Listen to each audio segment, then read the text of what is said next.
Muy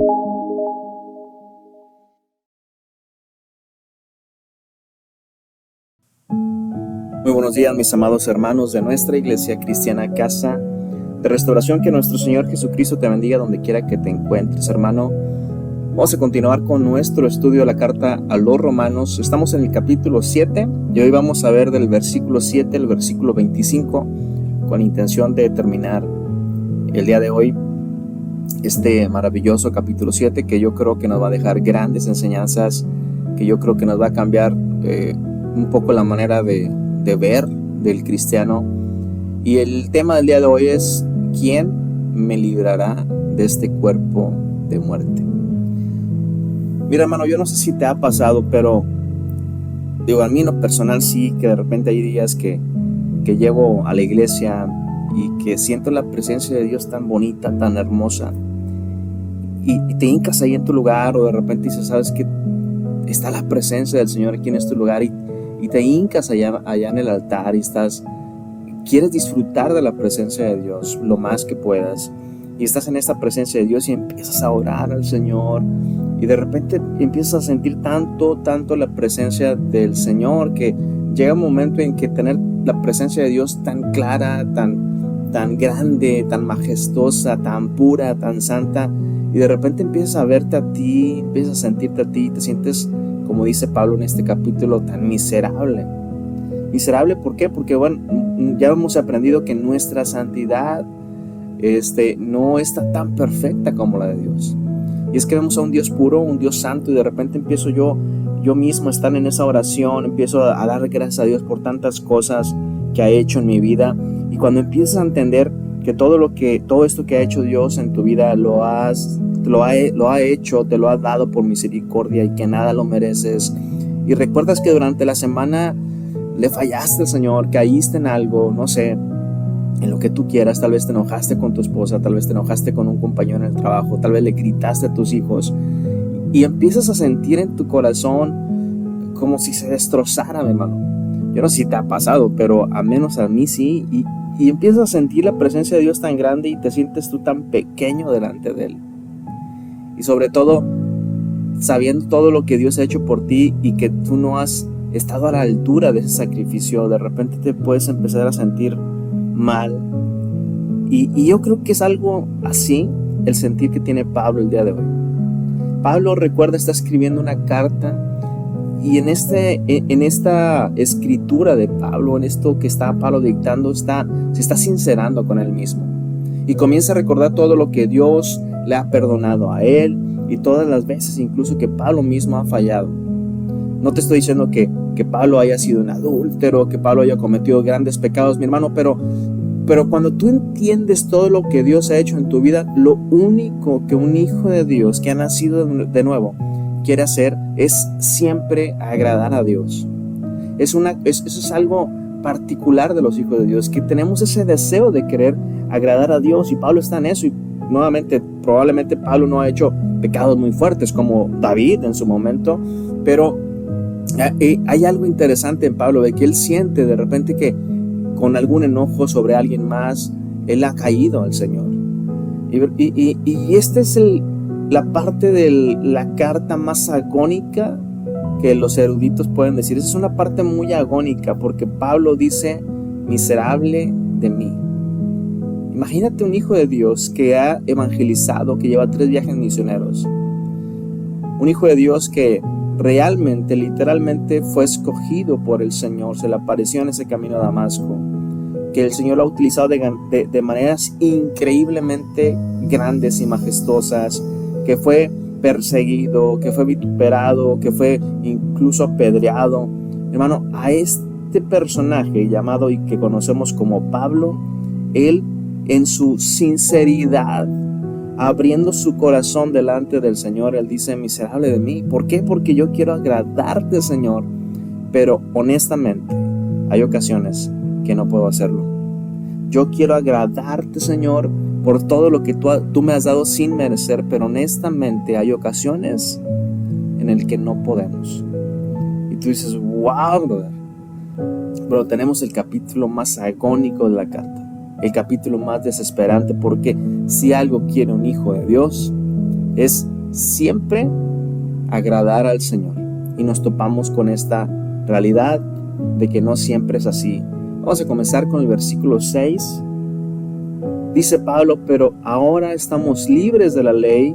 Nuevamente Dios nos liberta de la ley. Jesús, en medio de su sacrificio, nos liberta de la ley por haber muerto para aquella en que estábamos sujetos, de modo que sirvamos bajo el régimen nuevo, el régimen del Espíritu, y no bajo el régimen viejo de la letra. ¿Qué diremos pues? La ley es pecado, dice Pablo, en ninguna manera.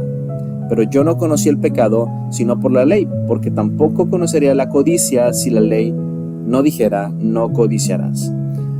Ahora, mi hermano, lo que Pablo nos está diciendo aquí es de que todo lo que Dios ha hecho, y que aunque estábamos en una condición caída, en una condición adánica, y que cuando tú y yo aceptamos a Cristo en nuestro corazón, hay algo que se llama justificación, y que ya lo aprendimos en el capítulo anterior, y que después de la justificación viene la nueva etapa del hombre, ¿no?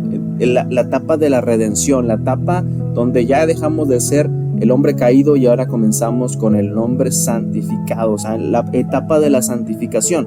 Y mi hermano, esta etapa de la santificación es una etapa espiritual. Pablo está diciendo que ahora tu vida y mi vida en el Señor, en Cristo, es una vida espiritual. Debe ser una vida diferente. Ahora, esto quiere decir que como hijos de Dios ya estamos muertos a la ley, estamos incapacitados a pecar. Claro que no. Esto no lo está diciendo Pablo. O sea, el hecho de que tú y yo seamos personas que hemos aceptado a Cristo nuestro Señor no nos incapacita de pecar. ¿Por qué? Porque seguimos en este cuerpo pecaminoso. Ahora, nuevamente, estamos muertos al pecado, pero sabes que el pecado sigue vivo. El pecado aún existe. Estamos muertos a la ley, pero la ley sigue viva. El que murió fui yo, mi hermano. ¿Entiendes? El que estaba muerto soy yo. Yo estoy muerto al pecado, yo estoy muerto a la ley, yo estoy muerto a mi vida pasada. Nosotros estamos muertos al pecado, pero la presencia del pecado está en nuestro cuerpo mortal. Nuevamente, ya no nos esclaviza esa presencia, pero el pecado aún está en nuestra carne, y eso es lo que Pablo está diciendo el día de hoy. Ahora, el que gobierna en un hijo de Dios debe de ser siempre el Espíritu Santo, mi hermano. Por eso debemos de aprender a depender del Espíritu Santo. Y no falta el hermano en las congregaciones. Y yo sé que puede ser una duda genuina de aquellos que están escuchando. Cuando decimos, oye hermano, entonces yo aún estoy bajo la ley porque sigo cayendo en el pecado. Ahora, nuevamente, lo que está atacando aquí Pablo nos está diciendo claramente que no es que no tengamos la capacidad de caer. Un cristiano cae en pecado. Está Abraham, vimos los ejemplos en Abraham. Está David cayendo una y otra vez en desobediencia a Dios, cayendo una y otra vez en pecado, en codicia y en muchas cosas, mi hermano. Pero son hijos de Dios. O sea, no estamos incapacitados a caer. Lo que marca la diferencia es de que hay una actitud diferente al pecado en los hijos de Dios. ¿Ok? Nuevamente, la diferencia es la actitud que tenemos con respecto al pecado, porque muchos pueden decir, entonces yo sigo bajo la ley. ¿Por qué? Pues es que sigo pecando, hermano. Es que mira, de repente caí, me sigo enojando con mi mujer, me sigo dejando de asistir a la congregación, como que no pongo al Señor siempre en primer lugar. Entonces yo no soy un hijo de Dios, yo no soy una persona escogida, yo estoy batallando en eso, Señor. Eso es lo que me estás diciendo, que yo ya no soy parte de, mi hermano. La actitud es la gran diferencia. ¿Por qué? ¿Por qué digo que la actitud? Porque una persona que está yendo a la iglesia y con la mano en la cintura comete pecado.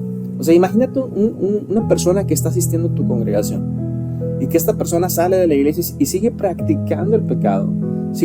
Tiene otra pareja, tiene una familia, está engañando a su esposa, o es una persona que es viciosa y que sigue con el vicio y ya lo hace como si nada, ¿no? Entonces lo hace con la mano en la cintura y el domingo no falta a la iglesia.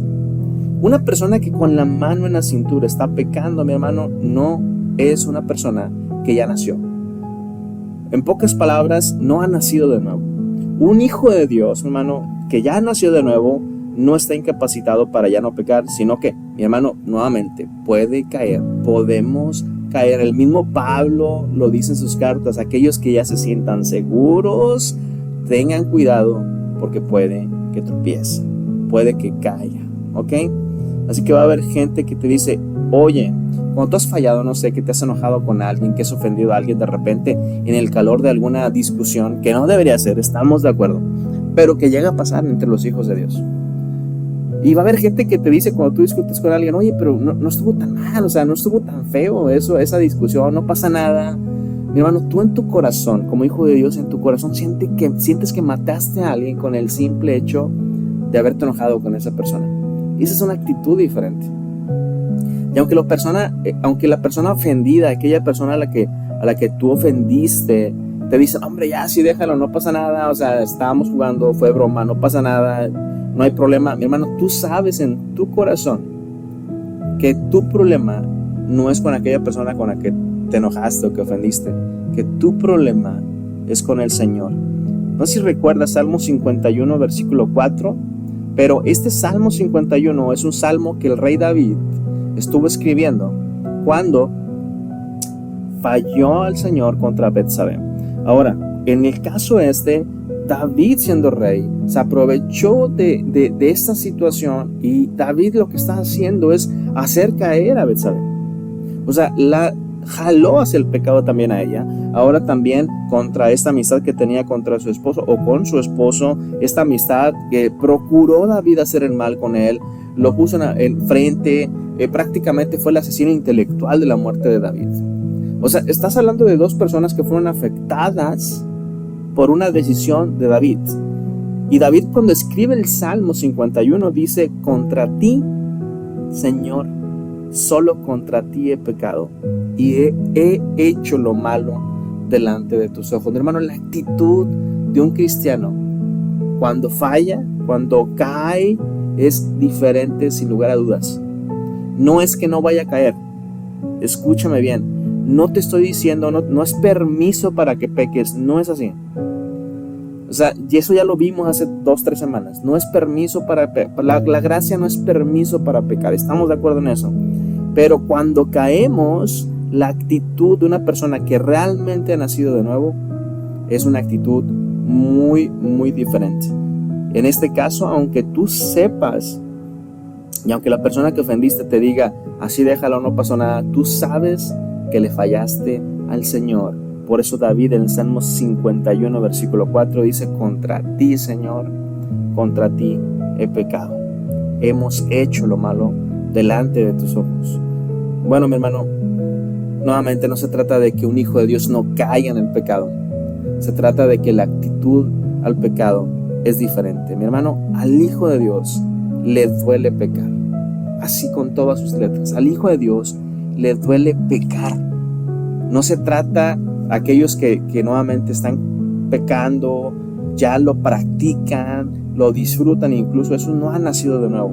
Si tú tienes una pregunta en ti y una duda de decir: yo soy realmente un hijo de Dios o no, bueno, cuando caigas en pecado, cuando cometas alguna pequeña infracción, aunque sea, si a ti te duele haber pasado por ahí, si a ti te duele haberle fallado al Señor, mi hermano, yo creo que vamos por buen camino. Versículo 7. Vamos a leer todos estos versículos para poder entender el sentir de Pablo, ¿ok? Versículo 7. ¿Qué diremos, pues? ¿La ley es pecado?, dice Pablo. En ninguna manera. Pero yo no conocía el pecado sino por la ley, porque tampoco conocería la codicia si la ley no dijera: no codiciarás. Mas el pecado, tomando ocasión, subraya esta palabra ocasión porque la va a repetir.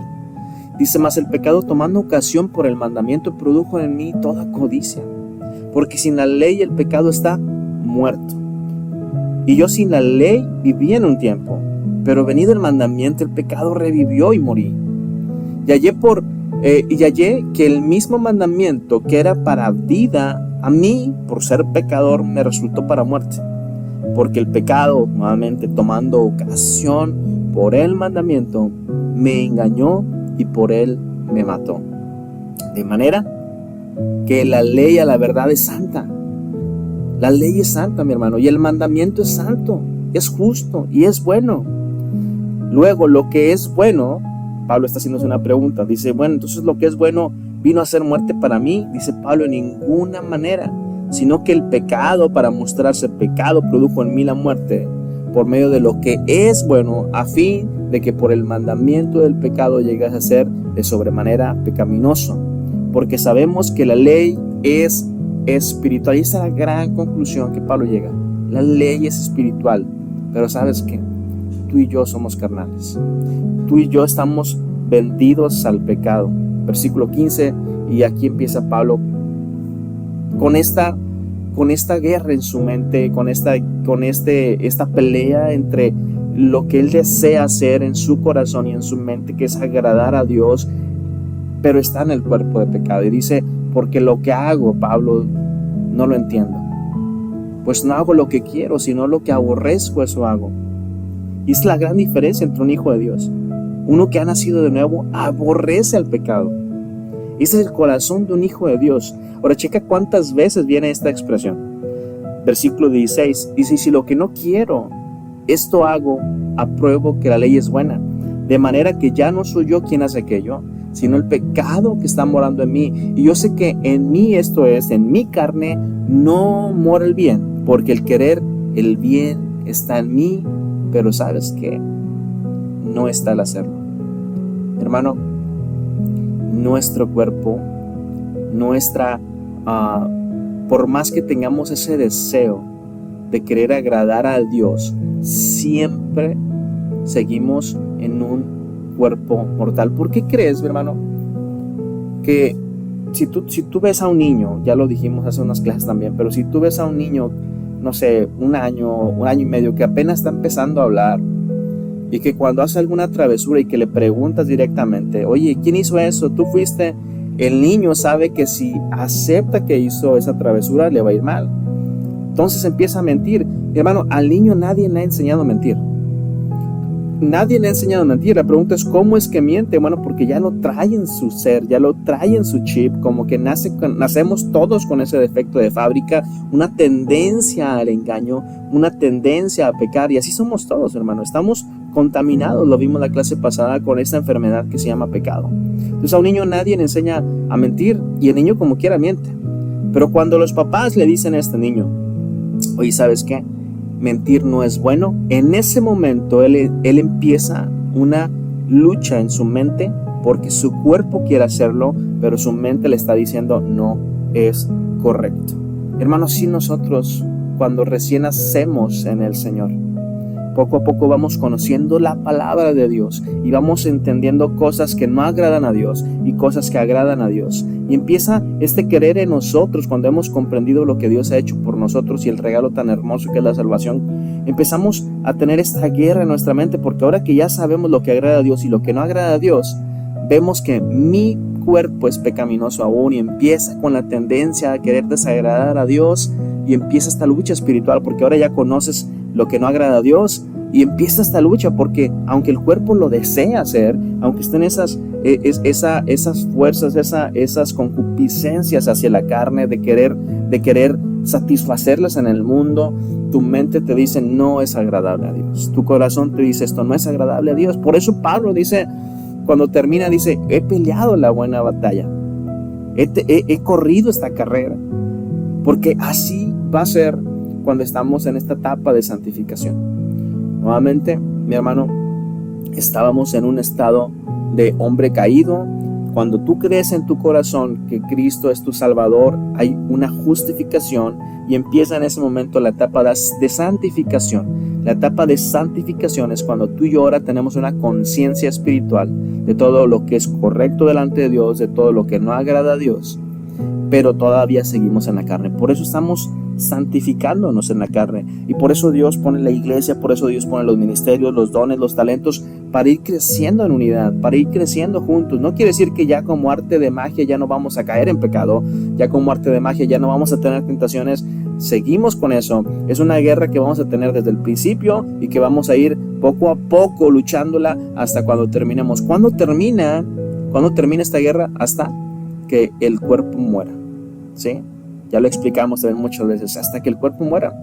Y en ese momento, cuando tú estés delante de la presencia de nuestro Señor, dejamos la etapa de santificación y estamos en una etapa nueva que es la de glorificación, cuando tú y yo tenemos un cuerpo ya glorificado, cuando esto corruptible, este cuerpo corruptible que tiene el pecado, se vista de incorrupción. ¿Entiendes? Así que va a ser una lucha constante con nuestra mente, con nuestro corazón, porque seguimos en este cuerpo. Y dice Pablo, versículo 16, y si lo que no quiero esto hago, apruebo que la ley es buena, de manera que ya no soy yo quien hace aquello, sino el pecado que está morando en mí. Y yo sé que en mí, dice Pablo, esto es en mi carne, o sea, no lo que yo pienso, no lo que yo quiero hacer, no mi corazón, sino mi carne. Dice, yo sé que en mi carne no mora el bien, porque el querer hacer el bien está en mí, pero no el hacerlo. O sea, yo quiero, pero no puedo hacerlo. Dice el versículo 19, porque no hago el bien que quiero, sino el mal que no quiero. Dice Pablo, desgraciadamente, Señor, esto hago.